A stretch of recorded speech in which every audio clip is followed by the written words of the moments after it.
Vietnam, a place I volunteered to go to. I believed in why I went, and I still do. It was my great adventure, and overall I enjoyed the experience. I believed communism needed to be defeated, and it was better to spoil another country rather than my own. I, like many others, have paid a high price, but I don't regret going, and I am proud to be a Vietnam veteran. After arriving in Vietnam, we were transferred to the Horseshoe, where I enjoyed many different experiences, like the sense of adventure being relatively safe in hostile territory. It was interesting, it was an experience that only those who took part in it will know. Helicopters were very important to us at that time. They supplied everything we did. We liked the Chinook because it was one of our bunkers there at the Horseshoe. It was our supply line, our rescue line if we got into trouble. The country around the Horseshoe was brown and defoliated. Quite often we saw the larger planes come around dropping stuff. We didn't know what it was then. And these hills in the background, we used to watch them at night to see lights moving down the trails, which we understood was the Viet Cong moving down. Here's our Christmas party before we left for our first overnight mission. We were a good group, a happy group, a cohesive group, and this was a very happy time for me. We had some good fellowship before we left on patrol.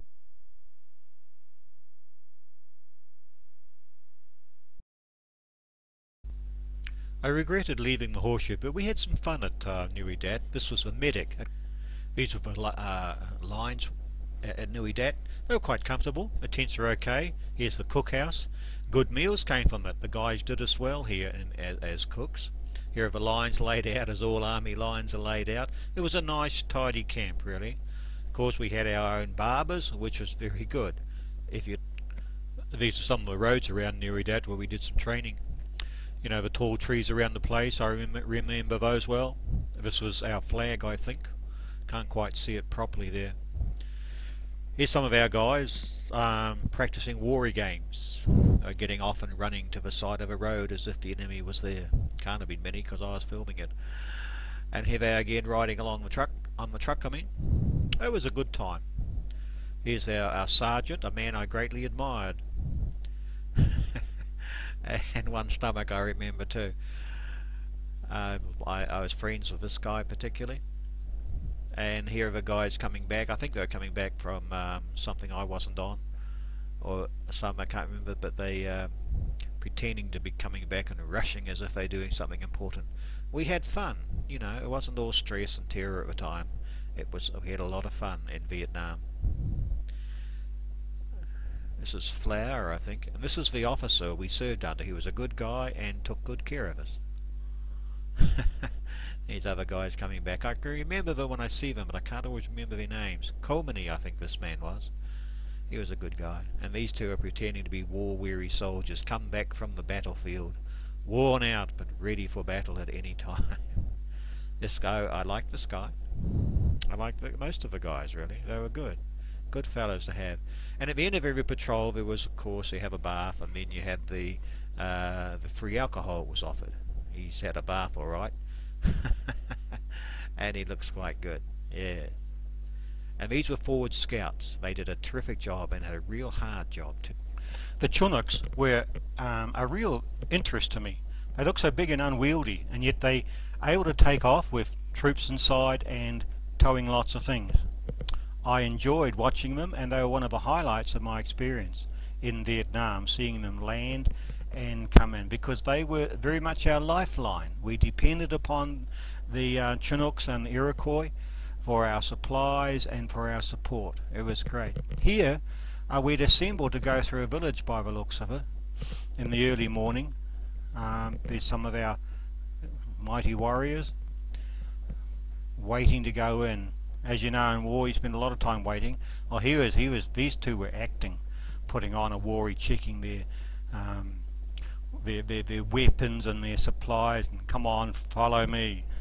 It was quite a laugh, and the others sort of were quite amused too. Looks like here we're, oh yeah, I think this building, no, I don't know that one now. Looking through the countryside, see how dry it is and brown. Not like New Zealand at all. These were some of the, look like trench lines, and here's this building again. It was quite an interesting building. I'm not sure if it was the God House or not. Here we're in a local village, and here are the local villagers. Oh, I'm sorry, the chickens come to welcome us. The bush picture isn't much, but I still remember the bush. It wasn't all that threatening, going through the village. It was quite peaceful. I don't think anyone was there. That's probably the reason why. But, still a bit of stress involved there. This was a local spirit house or god house to appease the local spirits of the area. According to the villagers' beliefs, is a doorway, and out of it at the moment is going to come one of our local heroes. Good thing we can't see who it is. Not to worry. This one's got bars on the windows, shows what protection. I think this is a well, I'm not sure. I think this is just a bowl for collecting water. This was a storehouse rather than a guard house, I think. It looks like a toilet to us, but that's what I think it was, storing food. Here we're just working through the bush, trying to find things, seeing what we can find. And this is me. Oh, look at that manly figure walking towards you. Look at the way he's holding his SLR. And here's the roadway in front of some villagers, and our trusty heroes are still going to walk in front of you. Wait, here they come, walking on either side of the road, weapons at the ready, and here they're entering a house. These are the local Arvin. I felt alright about them. I think they were good soldiers. They should be fighting for their country. These are two of our trusty heroes, relaxing, not doing very much at all, really. There must have been a time another Arvin soldier. One of the houses, the lighting's not so good here, but you can see the shape of the houses. You'll see them everywhere around Southeast Asia. And here's our trusty Chinook again. We really depended on the Chinook for our health and vitality, supplies and everything. And they were very much a part of what we did and saw in Vietnam. This one I think is going to lift off with either supplies of some kind. It's the sound is silent, but I can still hear the sound in my head. These memories don't go away, really. They're very enjoyable. You kind of lift a jeep by the looks of it. They were trusty workhorses of the Vietnam era, and we were very glad to hear the sound of them. Distinctive sound, same as the Iroquois. We would have been nowhere without them. And the Americans were really very much a part of our life, and without them we would not have survived. I'm sorry really that New Zealand has taken the road it has and separated from Vietnam and Americans in this way, because one day I think we will need them again. Coming into land, what's he going to do? I think he comes in and gets a gun.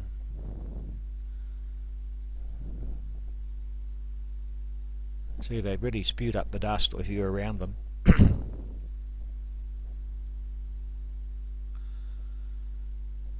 We're ready to take off now. Marvellous, marvellous, these were.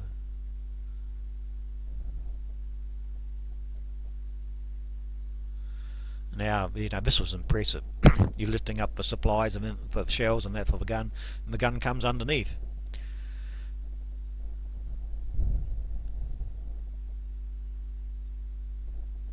These are unique experiences, and they change your life.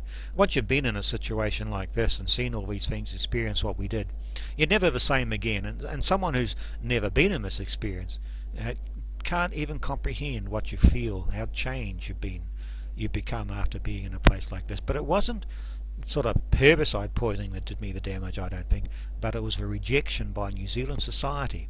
The war was never spoken of, and you felt deep inside there was something shameful about it, and this is what did the damage to me. But I'm over that now, and but it's still, there's 40 years of my life has been affected by this time in Vietnam, and it shouldn't have been. This is a fire break by the looks of it. They used to cut in between the forests and that, real dry, dusty country.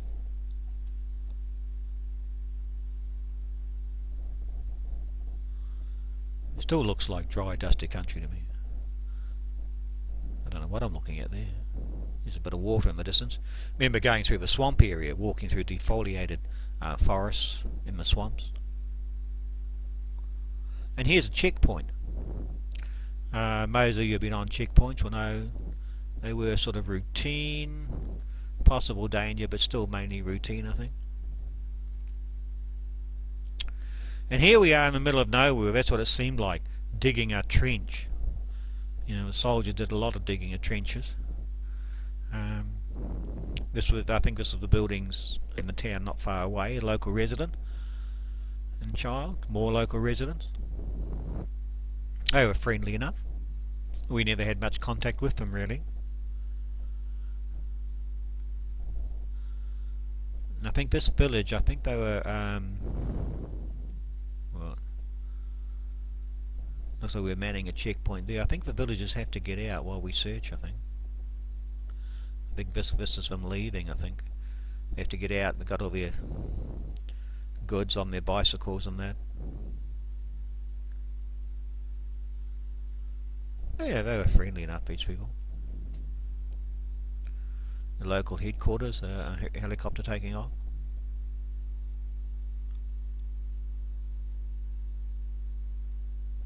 Looks like a dog.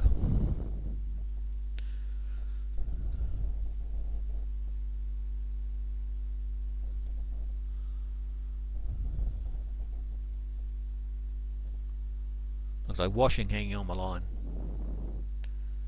And I think this is down by the seaside here. This, I think, was the local headquarters of the Arvin,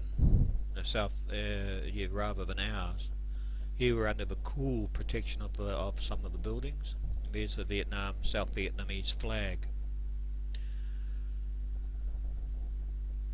These are APCs, armoured personnel carriers, as you all know. Of course, they were they weren't a big part of what we did. We went out of them once, I believe, but we didn't do much in these at all. But they served a very important purpose in Vietnam, and the guys who operated them were I think brave people, because they went where the infantry soldier couldn't go without their armour strength.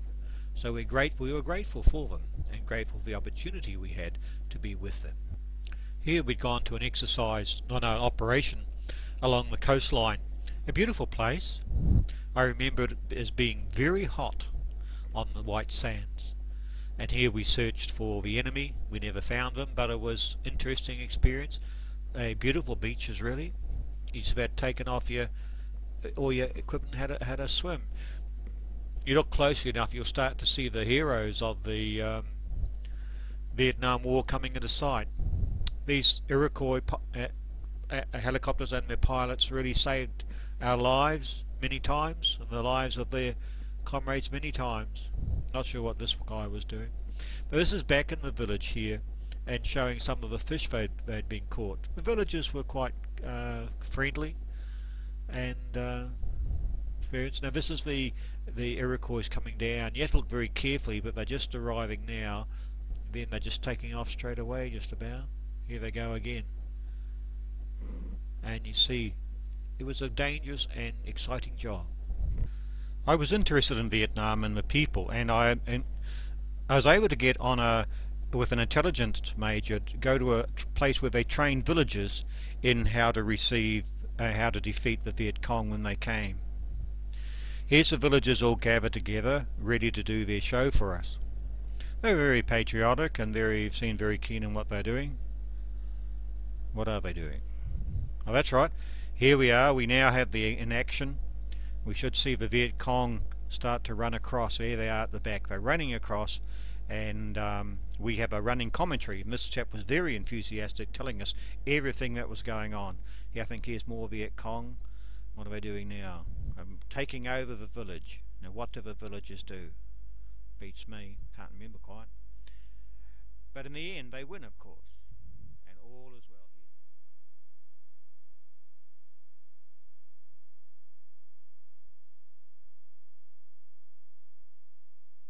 I think this is part of the counter-attack when all these flares are thrown.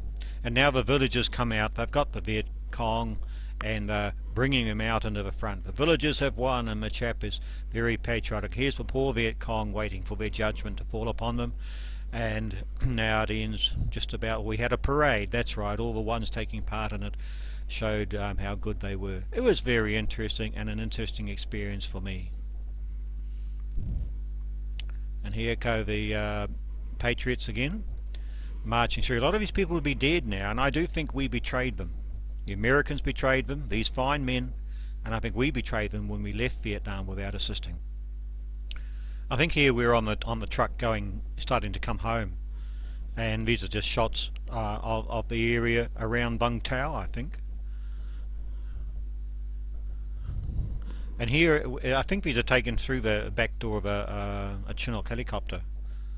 And I've seen, I think it was when we were leaving Vietnam, I'm not sure of this, back in through of the country as we left. And it was a good thing to go, because when I went to Vietnam, I never thought I'd come back alive. And it was only on the last operation we went on where we saw the most action. But I realised if I survived that, I would come back alive. And at this point, you know, that Vietnam was nearly almost behind us. Now we're back at Tarinda Camp, feeling good. Hi. Look at all these medals. Marvellous, aren't they? And yet 6 months ago, I would not have worn any of these. They would still been in my drawer, collecting dust, tarnished. I didn't value them at all. Yet 6 months ago, something happened to me that really has brought about my healing from Vietnam. And this is what I want to share with you. It began 2 years ago when I, with my son, went in and gained to a medical herbalism course. It was 2 years of hard study, and I learnt about herbal medicine and how good it was in affecting the body. You see, I've tried the medical fraternity, and like many of you, I ended up on Arapax, 6 a night. But when I started falling over, when I got out of bed at night, I figured it was a few too many. So I phased them off. Eventually I got down to 1 a night, and then I figured, well, 1 a night, I might as well have none. So I went off, and really I was no worse. And what I did do was withdraw my life into an area which I could handle. But in doing the herbal medicine course, I tried the herbs in a therapeutic range, and I found it was just as effective as drugs. But at the end of each month, after being on the herbs for 1 month, I found that my symptoms returned, my stress symptoms. And I realised that this is the same pattern that had happened on drugs. You're okay for a while, and then your symptoms returned. And I realised that I had to search and find the source of my problem. Something within me was driving my body system into this state, despite the herbs or the drugs that I had been on. So I searched, and I came across a system called Emotional Freedom Technique. It's a system that's very easily learned. You can go to emofree.com and you can download the free manual. It shows you exactly what to do, and it's very easy to learn. Unfortunately, from my point of view, it seems like the New Age type people, religious people, have taken over this site now. But that may not be true. I think you can still get the manual. The basic manual is very good value. Once I studied that, I started tapping, doing the process where you tap on various points in your body while you say a couple of statements. And I found that I was able to free myself bit by bit of all the trauma that I'd been through. And I went through very little, really, compared to a lot of you guys. I found that for every memory we have, there is an emotional package attached to it, and this is what was driving us, driving me. In my studies with the Emotional Freedom Technique, I got their DVDs, and I was very impressed because they they had one where they went into Veteran Affairs in America, and they showed the process to 2 or 3 guys. And one guy had 100 and I think 6 traumatic events which he just could not handle, and this had just disrupted his whole life. Well, they did the system on him once, for 4 of them, and then he went away that night and practiced on another 6. And when he came back the next day, he said the whole lot had gone. It does happen like that. And so anyway, I practiced this over the next year. And over that year, I gradually got rid of a lot of things, but not everything. I was still affected by things. And then, beginning of this year, in 2008, after the year of the veteran, I got involved in the oral survey. And they sent me a survey form, and I filled it out. And one of the questions was, how did I feel about the way New Zealand treated us? Well, I wrote exactly how I felt about it, quite graphically, exactly what I felt. And then I sealed the envelope and I stood up. And I think it was because I knew that what I had done was going to be in the government archives and would be read by future generations was the key. Because I cried for about 5 to 10 seconds. And suddenly, when I finished, I realised I was no longer an alien in my own country. I am a Kiwi again. And just like you take the layers off an onion, that was the foundation one. And once I started, other things came up, very dramatic things came up, and I cried a few more times. One time I sobbed and sobbed and sobbed. But gradually, these things I just became better. Because the key, eventually though, you get rid of all these emotions and things, but eventually you have to deal with the subject of forgiveness. I'm a Christian. I became a Christian before I went to Vietnam, about 2 weeks before, a very dramatic thing by myself. So I found forgiveness for myself, and I found I could forgive others. And the forgiveness of yourself, God and others is very important. You see, the last thing I found was I was going into depression again, and I went down and down, and then I suddenly realized what it was. I could see a part of me blamed God for what had happened to me, and I could see myself screwed up there, and I wasn't going to give in, I wasn't going to forgive, and it took about 3 days to overcome that. But from that point I really have been well, and it's been great. You know, there's no comparison to my life now from what it was 6 months ago. I'm free. It's just like when I was converted, you know, the sky was blue, everything was lovely, and there was anticipation in the day. Now it's just like that again, and I'm free. So I hope this will help you start on the search for your freedom. It is possible, but you've got to deal with those deep hurts, and emotional freedom technique is the only way I found. The medical system, to me, has no answer to the problems we have. Herbal medicine is better than the medical system, but still it's a temporary answer. You have to deal with the basic hurt before you'll find the health that I have found. I wish you well. I may never meet you, but I wish you well. Bye-bye.